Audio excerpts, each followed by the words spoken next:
kontribusinya terhadap koperasi tidak ada, dia sudah tidak terdaftar lagi sebagai anggota koperasi. Nah, ketika mau mengikuti replanting baru dia mau masuk ke koperasi. Nah, itu kan istilahnya ngambil ujungnya aja. Tetapi untuk kemajuan koperasi kontribusinya tidak ada selama ini. Jadi mengenai pendataan anggota itu sangat penting karena berdampak pada forumnya rapat. Kita selalu bikin anggota kita 300, tapi nyatanya yang punya lahan cuma 100 orang. Jadi yang kita catat, yang kita data itu yang 100 orang itu aja, dan yang aktif kontribusinya terhadap koperasi. Nah gitu. Jangan kita selalu bikin 300 karena itu berdampak pada forumnya rapat, selalu tidak cukup forum rapat. Jadi memang benar-benar anggota yang punya lahannya berapa orang, terus aktif membayar simpanan pokok, simpanan wajib, itulah yang tercatat sebagai anggota.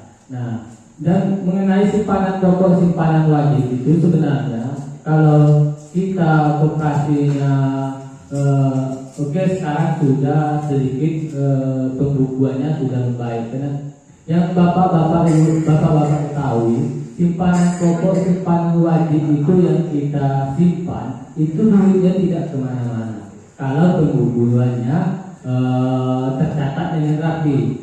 Istilahnya berapa yang bapak simpankan kepada koperasi, di buku koperasinya itu nanti tercatat. Misalkan simpanan pokok saya 25.000, simpanan wajib saya sudah berjalan sudah 1 tahun ini jumlahnya 300.000. Jadi uang itu bukan uang siapa-siapa, uang itu tetap uang bapak-bapak. Selama bapak menjadi anggota koperasi, uang itu tetap ada di koperasi.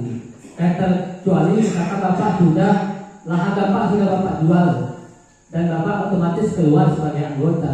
Berapapun duit yang bapak simpan dan tercatat, duit itu bisa bapak tarik lagi. Berapa jumlahnya? Jadi simpanan pencatatan itu harus harus jelas. Si A berapa sudah nyimpan, si B berapa sudah nyimpan. Nah, duit itu bukan duit siapa-siapa, tetap duit bapak. Selama bapak menjadi anggota, duit itu tidak kemana-mana. Tetapi ketika bapak sudah keluar dari anggota, duit bapak yang bapak simpan itu bisa bapak tarik kembali. Itu hak bapak. Misalkan sudah terkumpul selama bapak menjadi anggota 1 juta, duit 1 juta itu bisa bapak tarik kembali.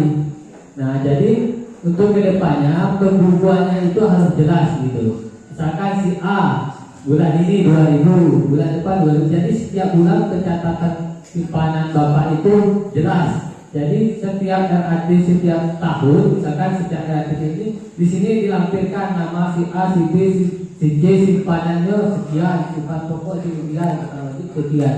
Jadi itu jelas duitnya gitu. Nah, jadi mengenai simpanan pokok, simpanan wajib itu memang wajib gitu. Jadi penting juga mengenai keanggotaan tadi. Jadi kalau anggota yang dia punya lahan tapi kontribusinya terhadap koperasi tidak ada, buah tidak melalui koperasi, simpanan pokoknya tidak dibayar, simpanan wajib tidak dibayar, itu bukan anggota koperasi lagi, sudah bukan jadi anggota koperasi lagi. Jadi yang tercatat itu memang yang membayar simpanan pokok, simpanan wajib, dan kontribusinya terhadap koperasi itu ada. Itulah yang diakui sebagai anggota. Nah, ini juga berpengaruh terhadap pendapatan koperasi. Coba bapak lihat, dengan anggota yang baru sekian aktif selama periode 1 tahun berjalan pengurus ini, kita koperasi sudah mendapat SAU lebih kurang 1 tahun itu sudah hampir 40 juta. 40 juta itu duit siapa? Duit kita semua. Kalau anggota mengatakan kita bagi, ya kita bagi. Itu anggota yang aktif baru sekian. Kalau misalkan anggota aktif semua aktif, bapak bayangkan dalam setahun kita koperasi mendapat SAU berapa? Nah, itu sedikit gambaran. Kita baru 1 tahun aja dengan anggota yang aktif baru beberapa dan tidak seberapa, kita sudah mendapatkan SAU koperasi dalam 1 tahun sudah hampir 40 juta. apalagi sudah kalau aktif semua di koperasi.